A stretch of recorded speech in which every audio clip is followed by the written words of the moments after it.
Welcome to the Naavik Gaming Podcast, where it is our mission to explore the business and future of video games. We bring together the industry's brightest builders, investors, and thinkers to keep a pulse on current events, dissect emerging trends in games, share lessons learned, and have a great time. This podcast is also part of Naavik's growing ecosystem, which ranges from free and premium research to consulting and advisory services. For more information, visit www.naavik.co. This episode is brought to you by TikTok. TikTok wants to remind you that Q5, the marketing period right after the holidays, is a prime season for mobile game publishers to maximize their impact and build momentum that lasts well into the new year. Q5 offers unique marketing efficiencies with up to 28% cost reductions in top markets, making it ideal for engaging audiences and optimizing ad spend. Powered by automation and precision, TikTok's advanced product solutions work seamlessly with its newest creative tools, making content creation easy, effective, and scalable to drive installs and boost in-game revenue. Learn more about making the most of Q5 with TikTok by visiting the link in the show notes. Make sure to check it out, and with that, let's dive into the episode. Hello, and welcome to the Naavik Gaming Podcast. I'm your host, Niko Vuori. Today, we're looking at a major turning point in the Web3 gaming space. Ronin, the blockchain that fueled Axie Infinity's explosive success, has swung its doors wide open to all developers. In other words, Ronin is now permissionless. This is a huge deal for anyone following the future of Web3 gaming, DeFi, and beyond. So to help us unpack what this really means, I'm joined by Jeff Zirlin, co-founder of Sky Mavis, of course, developers of Axie Infinity and operators of the Ronin blockchain. If you've been around Axia or followed Play to Earn, you've probably come across Jeff. He's been one of the key forces over the years behind building and growing one of the most vibrant communities in Web3 gaming. And of course, one of the biggest success stories, the one and only Axie Infinity, which really started the Play to Earn movement in earnest and really kicked off the interest in Web3 in general. So we are going to dive into what this means. And Jeff, we're really excited to have you here. Welcome to the pod. Thanks for having me, Niko. All right. Well, with that, let's get into the questions then, and kind of start with your background. We always start with the background of our guests, how they got into Web3, how they got into gaming, how they got into the space that they're in. And I'm really excited to hear what your background is, because obviously, like I said, Axie Infinity, huge deal in Web3, the beast that started it all, the gorilla in the room. So tell us more about who you are, where you came from, and kind of the origin story of Sky Mavis, Axie Infinity, and where you guys are at now with Ronin.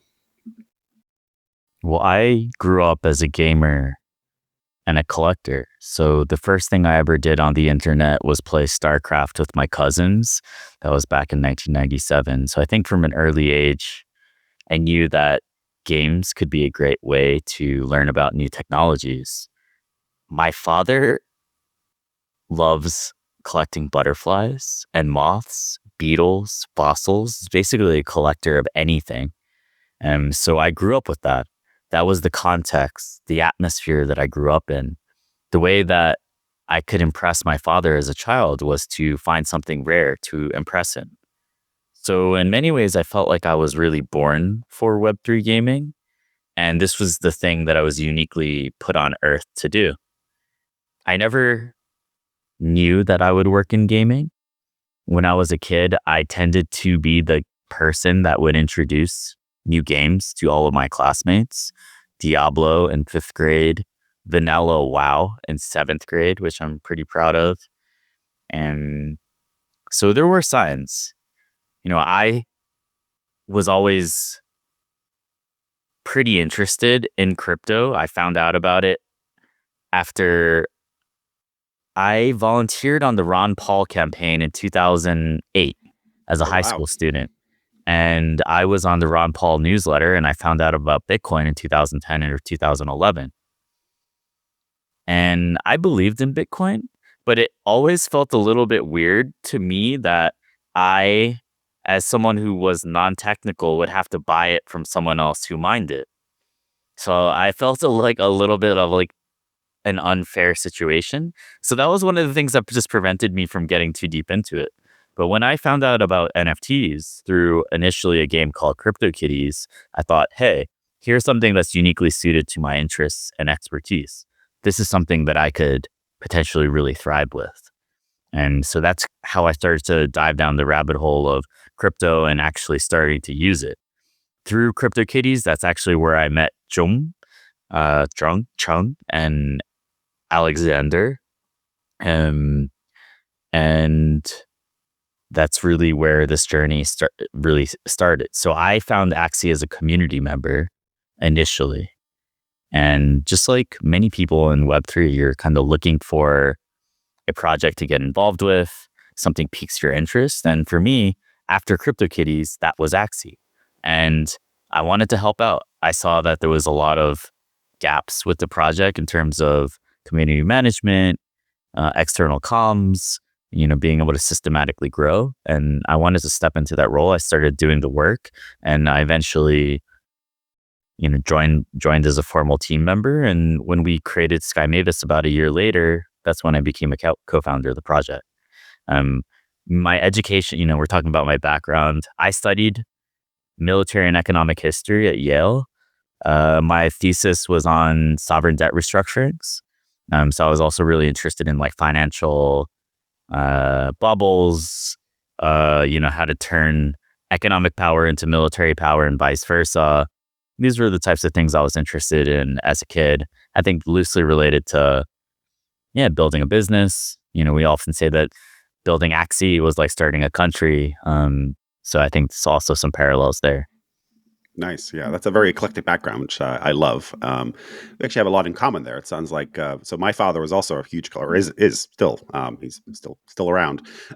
Huge collector. He collected. He was a doctor. He collected pewter medical devices, so like made out of tin, like these historic things, which is kind of a weird thing to collect. Very random. And he also collects art glass. That's the other thing that is. So yeah, I've got that collector bug as well myself in my background. And CryptoKitties was how I got into Web3 as well. That was my kind of gateway drug, if you will, into that space. So a lot in common there. And I think not an unusual story to have kind of an eclectic background, bit of a collector mindset, and then getting really interested in crypto. You got into in Bitcoin a lot before I did. I got in there about 2016, so some years after you, but still a while ago. Okay, so tell me a little bit then about Axia. We'll just do kind of the background here on where this episode is more about Ronin and the chain and what we're doing going forward. But I know our listeners are going to be really interested in hearing the Axia story. So I'm very curious, like, was it an accident how big it got so quickly? Or like, it seems like it was like an overnight thing, but I know it wasn't. It took a while for you guys to kind of get there. And then did it surprise you how big it got? And then how quickly, things kind of, for lack of a better phrase, turned a little bit south. A lot of success very quickly, and then some challenges going forward. Let's put it that way. So curious to hear your thoughts on that, and kind of just a little bit about Axia, how it came to be, building on Ronin, because obviously that was you. You needed that. You needed Ronin to do Axia, essentially. So your thoughts on that? So Axie was designed and created to introduce the world to crypto through something that was fun and nostalgic and reminded them of their childhood. Something like Pokemon or Tamagotchi. And for us, what we really wanted to do with Axie was ship a ton of experiments quickly because we didn't know what was going to work. And so that really manifested in an aggressive roadmap where we shipped a auto battle system, a marketplace. We had a land sale. We introduced this concept of land. We then went from a passive auto battle system to launching Axie Classic, right? Which is the game that, really catapulted us to success. And, I believe that we always felt like something special was happening with Axie while we were working on it. At some point, sometimes you think you're delusional. Of course, right? You're checking the Google Analytics.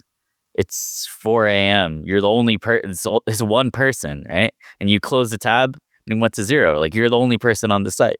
There were moments like that where it felt like, wow, maybe this is destined to be a very niche thing that only a few people in the world care about. There were definitely moments like that.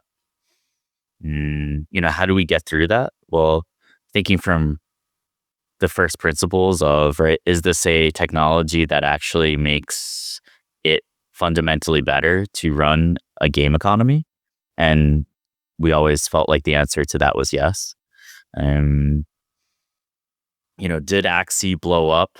Axie, I would say, you know, it got very big in 2021 after we'd been working on it for 3 years. And, I would have thought that it might have taken 5 years, for example, or, the 7 years to get as big as it did. But so obviously there was a perfect confluence of factors. Crypto went on an insane bull run. There was COVID. Gaming was doing very well at that time. And we had been creating this product that was ready enough for the moment, good enough for the moment.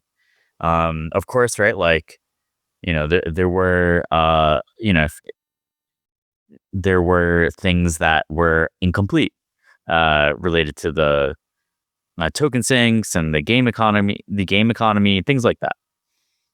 But if those were perfect, there would have been other things that were that had gaps, right? When you're an entrepreneur, you're constantly prioritizing, right? Like, the sequence of what you're building.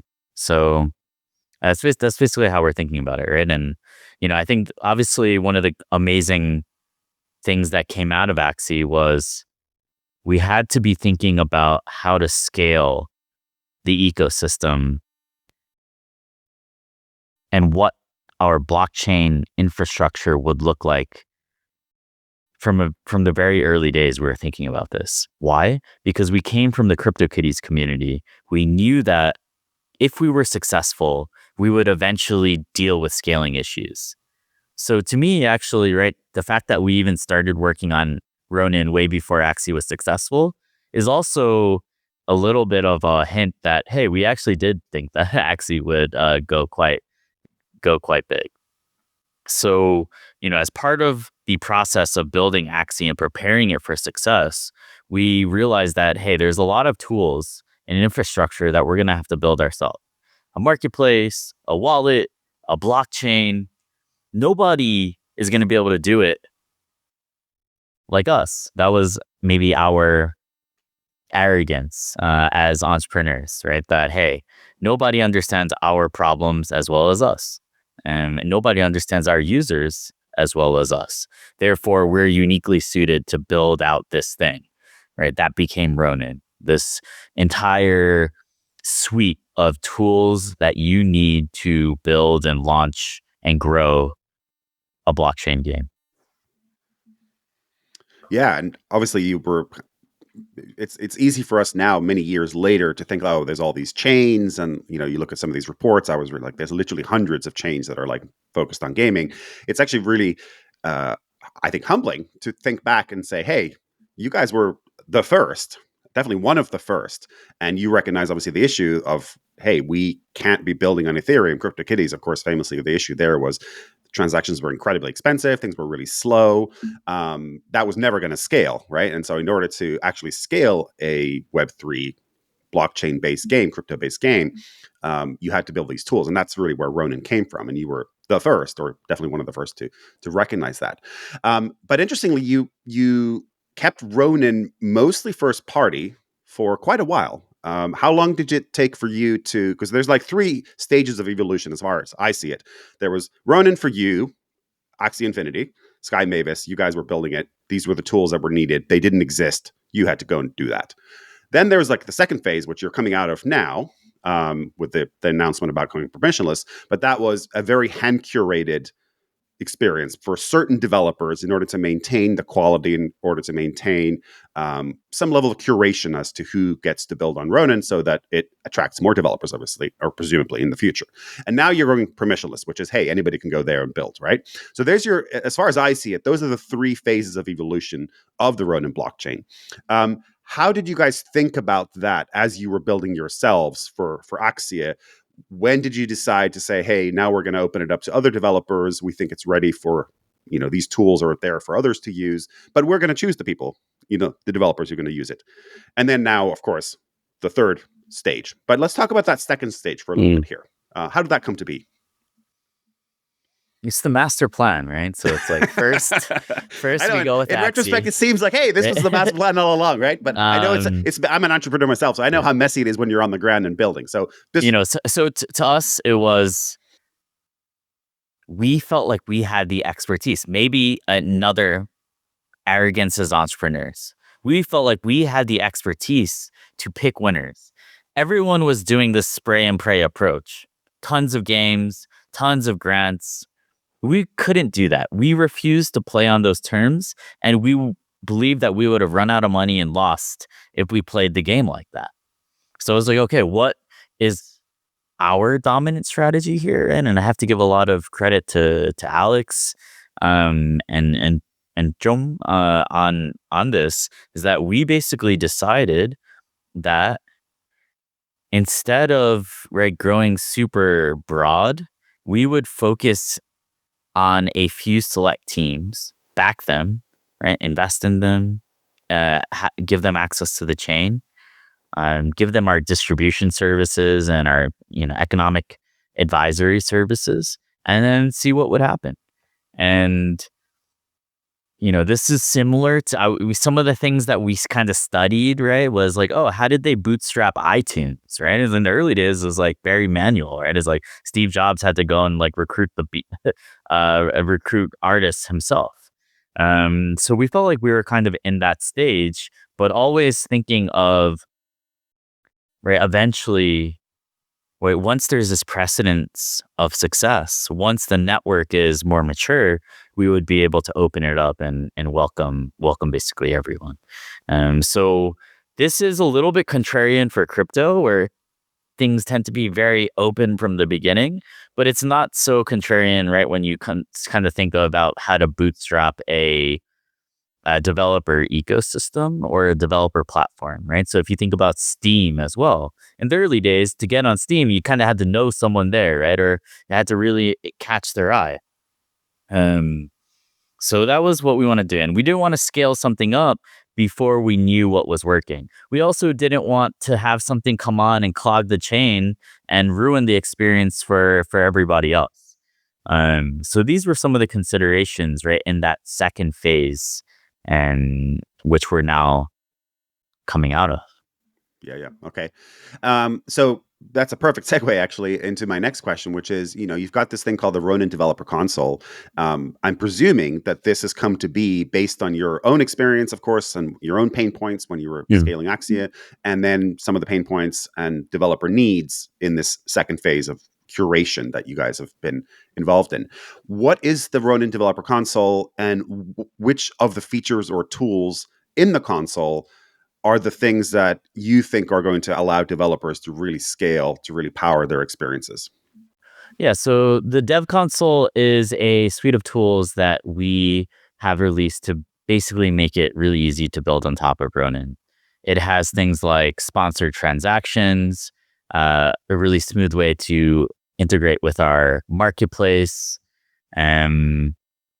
access to APIs and all the data that you would basically need to build something on top of Ronin. So this is something that we've just made public relatively recently. We're gathering feedback on it. I think so far, the feedback related to the Dev Console, to our documentation, has been pretty positive. But these are the types of things, right, that we need to spend a bit more time on, right, as we go from like having these very hands-on white glove relationships to now kind of doing more like DevRel at scale. Yeah. And of the tools that you've got, which of those came from, was there like an aha moment that when you were trying to scale, actually, like, oh man, like this is such a pain point, like we need this and developers will need this too? Or was it just a case of it's all of the above, right? You need all of the tools that you've put out there in order to actually be successful as a developer and build on chain? Yeah, I mean, I think, right, like the tough things, right, is like, so internally, right, it's like the marketplace, the wallet, all the APIs, they kind of become this suite of tools that are made for the game teams, and they have to be pretty easy to integrate for the game teams. Otherwise, right, there's going to be like internal conflict, right? So I think that really set us up for anticipating and understanding the types of conversations and how to preempt any type of conversation with devs in the future, right? Because we want it to be smooth and scalable and seamless. So yeah, I think a lot of the stuff around the APIs, querying the blockchain data, is seamlessly integrating into the marketplace. This is where a lot of the magic happens and where a lot of the priority is when it comes to developer onboarding. Yeah. And so we're going to start talking about numbers next here. So during the curated phase, how many games did you have, and what kind of daily active users, wallets, trading volumes did you see? And then we're going to transition to what are we seeing now? Because I know the numbers are quite a bit bigger than they were back in those days. Yeah, I mean, so there are now, and prior to permissionless Ronin, right? I think there are over 20. There are over 20 games that we're building on the Ronin network outside of the Axie ecosystem.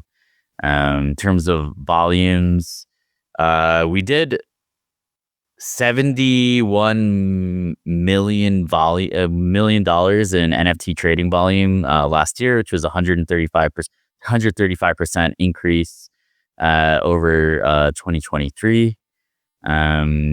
We had daily active addresses really spiked a ton last year as well, hitting like 2.3 million at its peak in December, which is basically 10x growth over 2023. So yeah, a ton of growth last year. We were actually the fourth most used blockchain period globally, and that was right only specific to gaming and right in a curated ecosystem. Yeah. No, I think like I was going to get into those numbers. Those are very impressive numbers. What drove those numbers? Because you were still curated last year, right? Until this point in time. So was there a specific game that was doing it? Was there just it was like a rising tide lifting all boats? Obviously, there was another crypto bull, on the back of a crypto winter. So we do know, of course, we have to be realistic. Like, the bull and the bear, that drives a lot of Web3 gaming activity as well. Which of the above was the major driver, in your opinion, of why the Ronin chain really started to take off? Well, we have to give a lot of credit to Pixels. Okay. Right, because Luke, we've had Luke on the show a couple of times, actually. He was literally on like maybe 2 or 3 episodes ago. So yeah, awesome. He's a great guy, and he's a really interesting story. Sorry, go ahead. Yeah, so we have to give a lot of credit to Pixels, because let's flash back to December, fall of 2023. Things were looking bleak, right? It wasn't clear that there would be another Web3 gaming season, that Ronin would continue to be relevant, right? To be honest. But Pixels launched on the Ronin chain, went from 5,000 users to millions of users within a couple of months. Right, they're at became worth hundreds of millions of dollars, billions of dollars in market cap. And I think they really captured the imagination of the entire space. So they drove a lot of the traction, and they drove a lot of the, hey, like we saw what Pixels did, right? We want to be the next Pixels, right? We want to do what they did, right? So they really helped catalyze this understanding of the Ronin effect, right? Which is, this is a thing that we can do for game developers when they come onto the Ronin chain. We can help drive attention, liquidity, and success for game developers, and all that really all started with Pixels, because until Pixels happened, that was all theoretical. Hey, maybe the Axie community would be interested in playing some other Web3 games. That sounds reasonable, right? It was a hypothesis, but it didn't become something that was proven until we saw Pixels. So we have to give them a lot of credit. Of course, yeah, we started to see the crypto market start to recover a bit last year as well. Yeah, no, we had Luke on the pod, like I said, a couple of times, but once like over a year ago when they were just kind of getting going and things weren't looking that great. And then just a couple of episodes ago where Luke was on the pod talking about how Pixels has really taken off and how, embracing Ronin has been a boost, a real boon for their business too. So it's been great to see. And I love how unabashedly pro play to earn he actually is, right? Like a lot of Web3 developers, when, the going got tough, they were like, well, we're not play to earn, we're play to, own, or, there was like all these different terminologies that were bandied about where they thought, well, because Axia wasn't like successful forever as a multi-billion-dollar business, play to earn was somehow tainted. And I just love how full on Luke is about saying like, no, I believe in play to earn. I believe we can create sustainable play to earn economies, and here's how we think we can do it. So they're not there yet, by the way. That was the TLDR of that episode. They don't yet have a fully sustainable play to earn economy. They have more outflow than they have inflow, but they're getting closer and closer to net neutral, which I think is a testament to them experimenting. Which, by the way, brings up the question that I hadn't planned on asking, but since we're talking about it, I will ask. With the Axie Infinity community economy, and you said you have a real interest in kind of economies. What is that looking like at the moment? Because obviously, famously, it grew very quickly, but obviously the inflows and outflows weren't matching, and at some point, something's got to give, right? And it did. So I'm curious to hear what you guys done in the years since that, and how are you thinking about the Axia economy at For sure. this moment in I time? mean, yeah, it's gotten it's gotten very interesting. So one of the things that we introduced in 2023, basically late 2023, was something called Axie Evolution, which is basically the idea that, right, rather than only breeding Axies and creating more Axies, we created a system where you could actually destroy Axies to upgrade both the power and the aesthetics of the Axies that you currently own. And that has worked really well. And there's basically evolution fees, level up fees, and these have become the primary drivers of revenue for the Axie protocol. So, Axie made around $4 million in treasury revenues, a lot of that in ETH in 2024. We had around 250,000 monthly active users in December of 2024. So the Axie community remains formidable. It's still the number one IP in Web3 by market cap, right? I think Pudgy was up there for a bit after they TG'd, but they've come back down, and Axie has regained the crown. So, yeah, so a lot more emphasis on token sinks, vertical progression rather than, right, kind of just like having more and more Axies creating more tokens. That's basically the TLDR on it. And yeah, I think Luke basically looks at like, what is the ratio? Okay, if you emit 1 pixel, right, like how much pixel are you basically going to get back? So, thinking in similar terms, right, if we emit 1 Axis token or 1 Axie token, we can expect to get around 0.6, 0.7 back, plus you to get a ton of engagement metrics, and player loyalty and engagement, right? I think the core question that I've always believed play to earn to be about is, okay, you're using incentives to bootstrap a network. What does the network do once it's formed, right, once it's bootstrapped, right? So to me, right, like there are a couple of viable angles for how we put these networks to creating value, right? One is like, okay, this is a network that basically can bootstrap other applications, right? So there's value in that, right? It's like, okay, you basically have gotten used incentives to create a very large and loyal and engaged community with a ton of great memories. Now you can introduce them to other applications, right? So it's kind of like you bootstrapped kind of something like an advertising network, right? Another thing is, okay, you now have all these people all over the world that have crypto wallets, right? And they can now like freely transact with each other. They don't have to use Western Union anymore, right? So you also like basically bootstrap the payments network, right? So these are, I think, like philosophically, I think this is the way to look at it, is like, why are you giving out these rewards? Like, what is the end state and eventual utility of this network that you're catalyzing via these rewards. Yeah. I mean, I think one of the metrics that we haven't mentioned is the Ron token, RON token. Yeah. I think the holders of that have gone from like 3 million to 18 million. So to Yeah. your point about bootstrapping a payments network, like that's legit, right? 18 million Ron holders who are essentially part of your network that you can monetize in some way, shape, or form, or just have some level of loyalty to your ecosystem. Okay, so let's talk about some of the projects that you've got coming, right? So you've gone permissionless now. Anybody can come and build. You've highlighted a few games that you're excited by: Fishing Frenzy, Pirate Nation. By the way, Amit Majan, who was my colleague at Zynga, he was also on the pod not that long ago.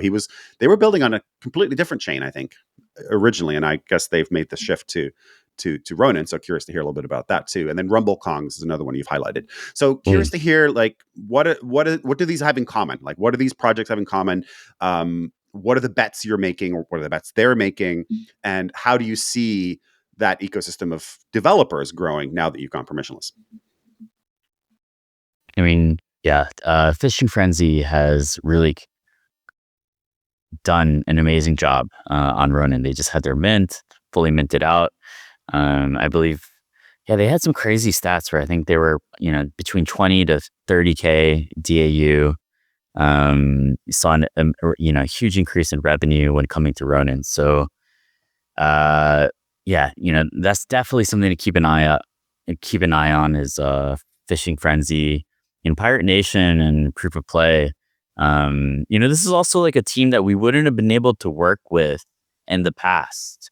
Where a lot of our relationships had to be exclusive, right? But now, they're building infrastructure for games on a multitude of chains, and it's like, okay, Ronin is open. Let's do something. Let's finally work together. So it's been really a pleasure to welcome them, and we've been friends and talking for a while, and now that Ronin is open, it's just basically allowing us to work with a whole new cast of developers that it was kind of hard to find a way to work something out in the past. So I think like that's the main theme is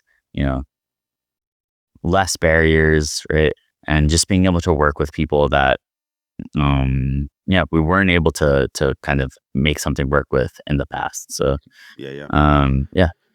How do you see Immutable? I mean, you guys are obviously competitors in kind of the strictest sense, right? Where you're both competing essentially for bringing developers onto your respective gaming focused chains, right? So that's where the obvious kind of competitive analysis comes in.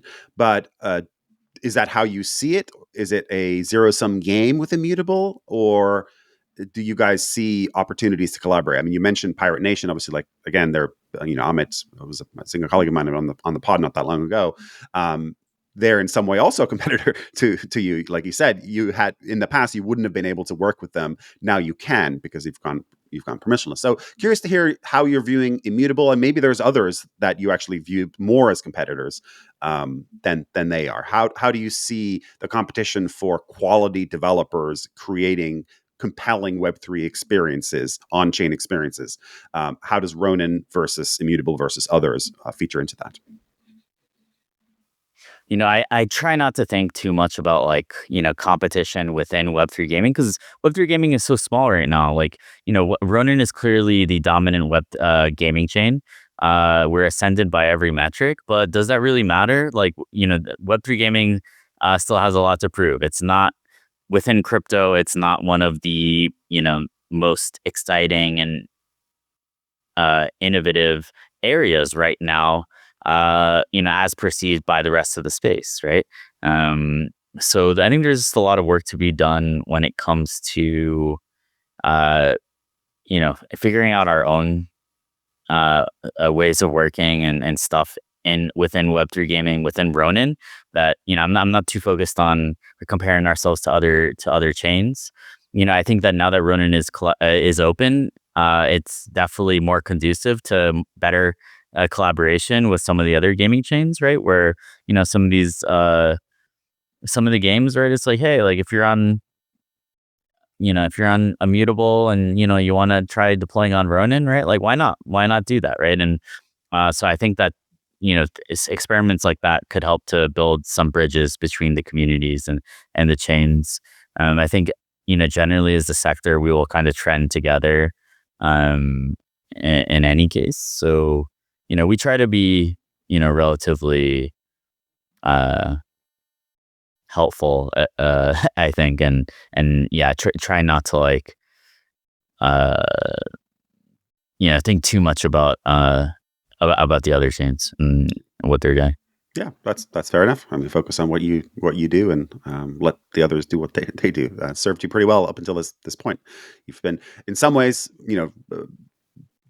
trailblazers, in many ways trailblazers, and in other ways you've been kind of contrarian on some of these bets that you've made, which have paid off, right? So it's You have to be, yeah, in order to be an entrepreneur and to win, like you need to be contrarian and make some strange bets sometimes. yeah, And I think that's always been kind of, part of our strength is we don't just do things for the sake of doing them or because people think we should be doing them. And sometimes we're willing to take some initial flack because we're going in a direction that might seem weird or strange, but we believe is better in the long run. yeah, no, absolutely. Okay, well, let's talk a little bit about interoperability. I think that's one of the biggest, and then security as well. They're connected but slightly different. But we'll start with interoperability. That's obviously one of the most critical things in Web3 is, are you locked into some ecosystem that is just that ecosystem, and then you're basically placing a bet as a developer, right? That ecosystem is going to help you rise, and then you will help them rise, and a rising tide lifts all boats, right? So how do you guys think about interoperability? Obviously, going back to your origin story, Ronin, Ethereum based, right? So you needed Ronin, your own chain, in order to even build a game in the first place, because CryptoKitties just wasn't going to scale if it was built on, Ethereum itself. So how are you guys thinking about interoperability? How do your developers who are working with you think about interoperability? How are you making it as easy as possible for devs to be able to build games and experiences that are available not just on Ronin, but elsewhere too?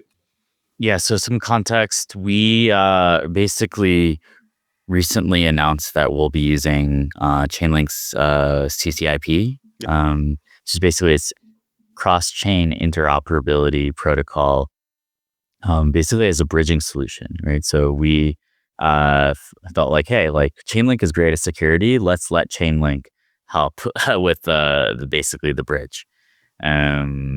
And the cool thing also is that opens up some, ability for bridging of different tokens onto Ronin from other chains, whether that be gaming tokens or ERC20 tokens or NFTs, things like that.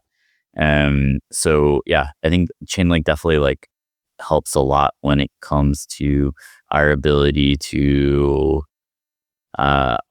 smoothly migrate and work with teams that already have presences on other chains. Yeah. And security, of course, you mentioned security there in the context of Chainlink.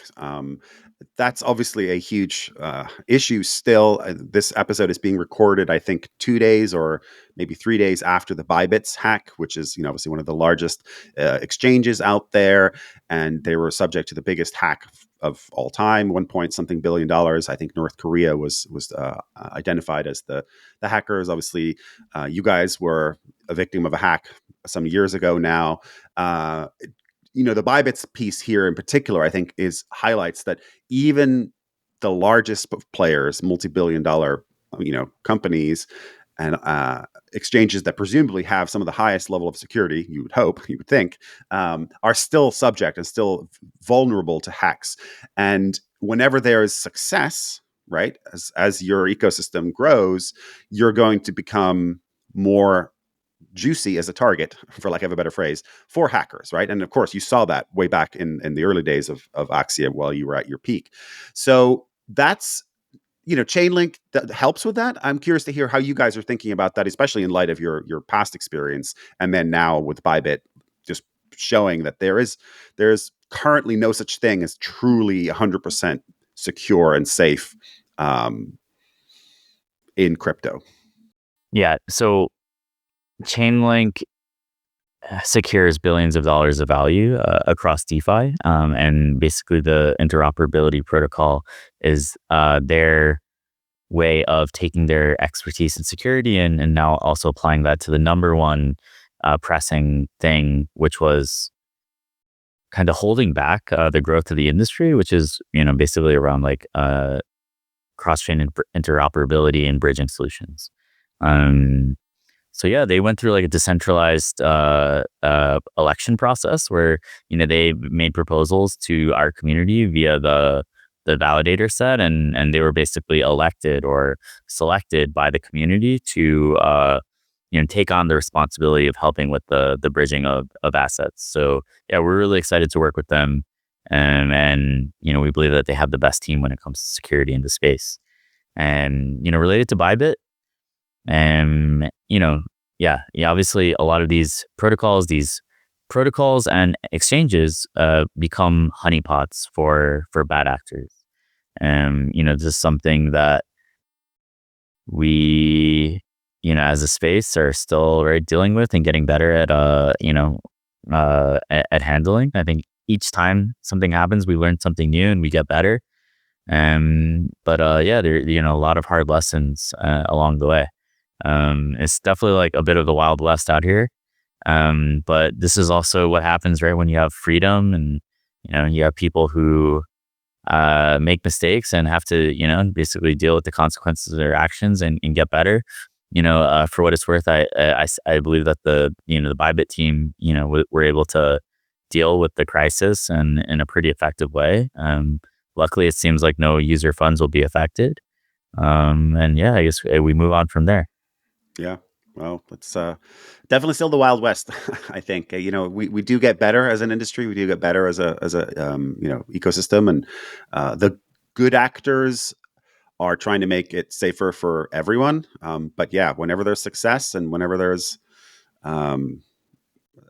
a target, there's going to be bad actors who are going to go after them. So let's hope we learn as an industry. Okay, let's move on a little bit about onto quality versus openness. During that curation period, you guys were able to obviously curate. Right? It's in the word. You were able to pick and choose who you thought might be winners, who certainly were trying to build quality experiences, who were essentially making the whole Ronin ecosystem a better place. Now with openness, going permissionless, you don't control who comes in. So how are you thinking about that? Are you worried at all that you're going to have subpar experiences that kind of taint the whole ecosystem? Are you worried about reputational risks by going permissionless at this point in time? I mean, I think it's a fair point. I do think that in Open Ronin, what I'm seeing is the community is asking for even more curation from Sky Mavis' side, right? Because a lot of the curation that we did was not related to, hey, you're allowed to or not allowed to deploy on the chain. A lot of it is like, hey, what are we supporting on socials, right? What are we having on the Mavis market? What are we listing on the Ronin wallet, right? So I do believe that, right, like Sky Mavis's kind of stamp of approval and our support is still something that's valuable, and something that helps teams, and also something that can help, right, weed out bad actors. But it's just not related to the ultimate gate, right? Isn't at the, hey, you're allowed to deploy or not deploy. So I think that's the key distinction. I do believe that like curation will still be valuable and necessary, and Sky Mavis will continue to do some of those things that we did in the past. We will still work with publishing partners, right? We will still directly publish teams, and so there will be kind of different classifications of games on Ronin now, right? Teams that we're directly working with, teams that are also just getting something more like a grant, right? So that was like so we had like the Sky Mavis partners, then we have the Forge program, and then now we have this like new classification of game, which is just like, hey, they're on Ronin, they're proving themselves. So that's kind of how I see the dynamic, and I do believe that we will still need to play a role curating, and there will be maybe like bad actors, and we should be prepared that there will be bad actors that come onto the chain. But I also believe that the community is pretty savvy and sophisticated when it comes to being able to discern the intentions of developers and knowing like who can actually back up with action what they're saying and selling. Yeah. For any developers who are listening and thinking about their options in terms of where they go, where they deploy, maybe considering Ronin as an option, what kinds of grants or revenue sharing models, marketing support? You mentioned socials, pushing that. You mentioned listing in the Sky Mavis marketplace. What kinds of incentives do you currently offer developers who are good actors, not bad actors, and who are considering their options? Yeah, I mean, I wouldn't come to Ronin, to be honest, for the grants. I would come because we have users. We have users. If you want to build for an actual community that loves to use decentralized applications and has experience doing so, come to Ronin. Um, we do have a grants program, right? So search on Twitter, Ronin grants program. You definitely feel free to apply. But I'm also seeing, I also would say that you have a better chance of getting a grant if you ship, get some traction, and show that you have something that the community is interested in before, right? Like basically coming to us for a grant. I do think that the value prop is pretty clear. Hey, if you're building a game and you need users and you need high quality users that are willing to spend, you come to Ronin. This is what game like Fableborn just demonstrated, right? Fableborn is probably the best mobile game in Web3. They just were able to do a raffle sale for their kingdoms, which is kind of like land in their game. And they were able to get 15 million RON contributed, which was around $20 million contributed to this raffle. So there's players, there's liquidity. There are people who know how to use these applications. So that's why you should come to Ronin. If you actually want to get traction for your application or your game. But yeah, we do have incentive programs. I think those are fairly standard. Do ship something and then apply for a grant. Yeah. And then, marketing support, obviously you have the user base, right? And as you say, this is a user base who's, a lot of them have been around for a long time, because Axie has been around for a long time. They are crypto savvy. They understand how to use wallets. They understand on-chain transactions. That's very attractive, I think, for developer users, right? Users are always attractive for developers. You need users to use your application. How do you help the teams on the marketing side of things? Even if you're saying like, hey, look, the grants program, like that's not the reason to come. If the reason to come is player liquidity and a large user base, how do you help developers reach these users? Yeah, I mean, we have very valuable channels. I mean, we have Substack list of 360,000. We have over 5 million emails. Obviously, we have a Discord and the Axie Discord, which is over 600,000. We have very powerful Twitter accounts. Obviously the founding team. We have a creator program. We have thousands of creators, and we have a system for basically giving them creator briefs and making sure that they understand material. So we have thousands of basically grassroots creators. We also have an ambassador program of kind of larger creators. So all of this together kind of creates this transformer, right? This Megatron of amplification support that we're able to strategically leverage to push the teams that we want to be seen by the community. Yeah. Any examples you want to, kind of a case study, if you wanted to throw one out there as a, like, here's what we can do when we believe in you as a team, as a product, as a game, when we really go for it, when we want to push it to our community. Yeah, I mean, I think the most famous, obviously, example is Pixels, right? Where we're able to mobilize the community, right? So, we're able to send out emails on their behalf, articles, hit all of our Discords,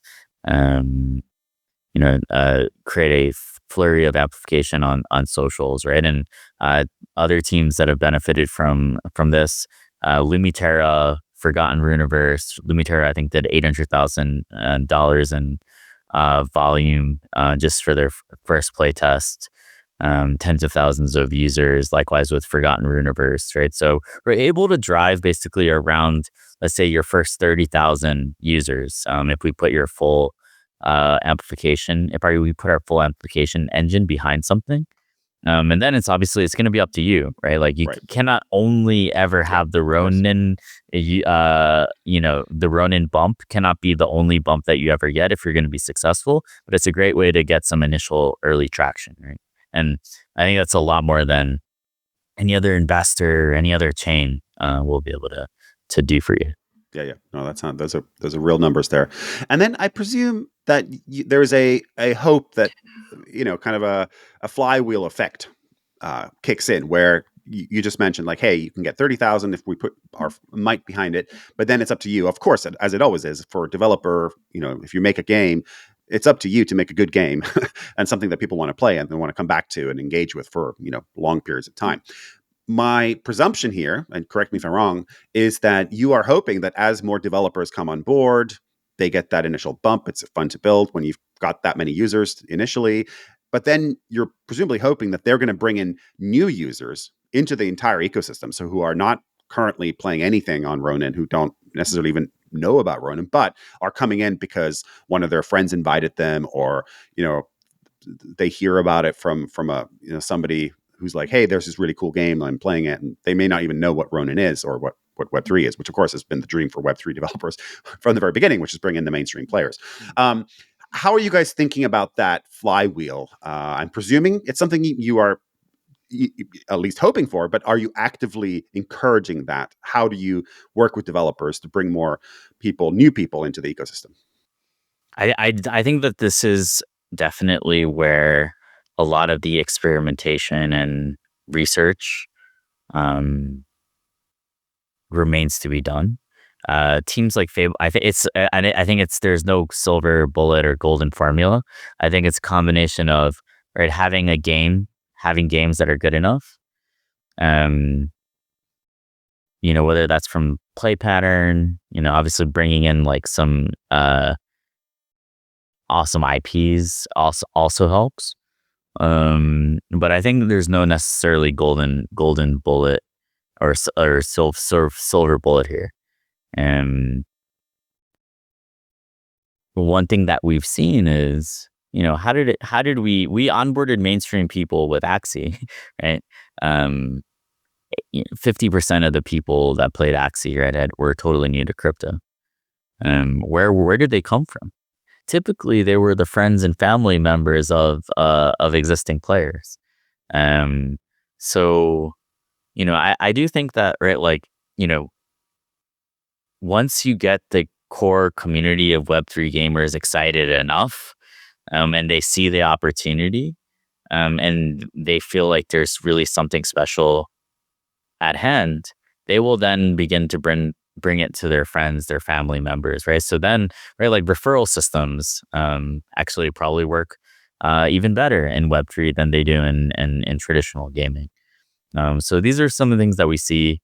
We have Ragnarok online on the Ronin network as well, which is like a classic Southeast Asian MMO. And one of the things that we're seeing is like, wow, it was hard for me to get my friends and family involved when it was Axie, but now that's Ragnarok online, it's like so easy to get them involved with Ronin. Like they've been looking.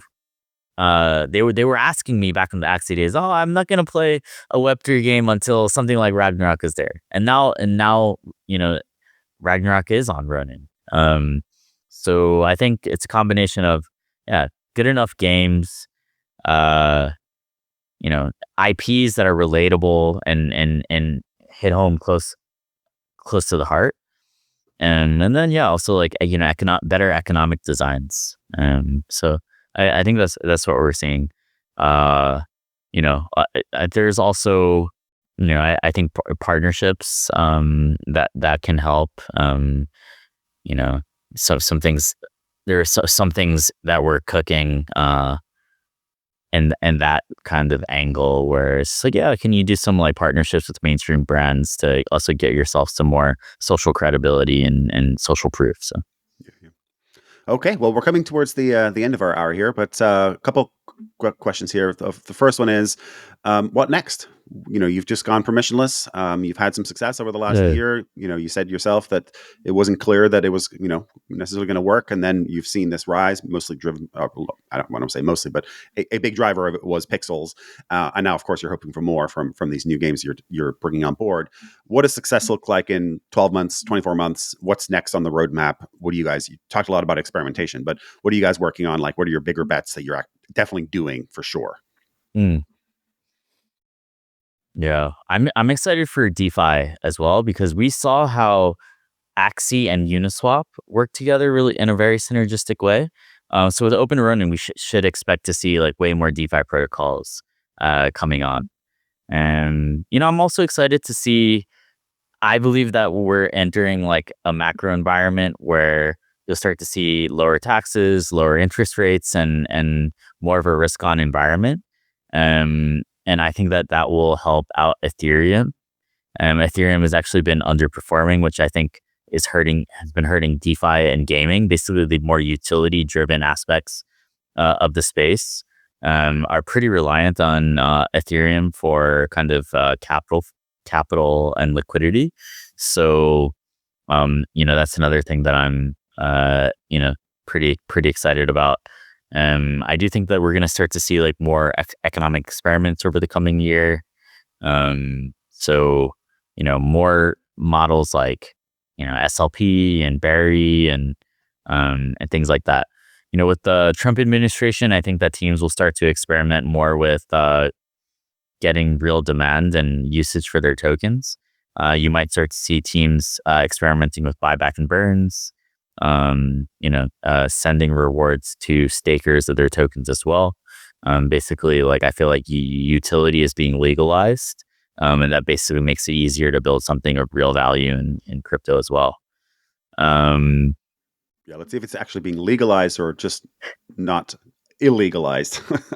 Yeah, we'll see. TBD, which one of those two it is, right? There's a big difference between legalizing something and not taking any action for the next 4 years or so, right? Like, who knows what happens with the next administration?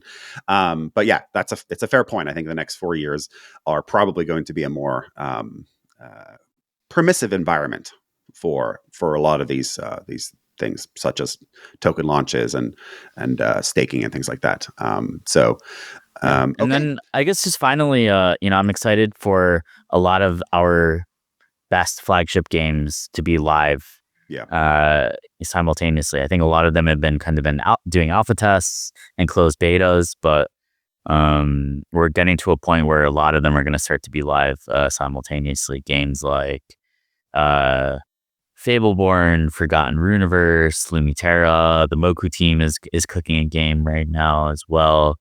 We have some stuff in the works for Axie.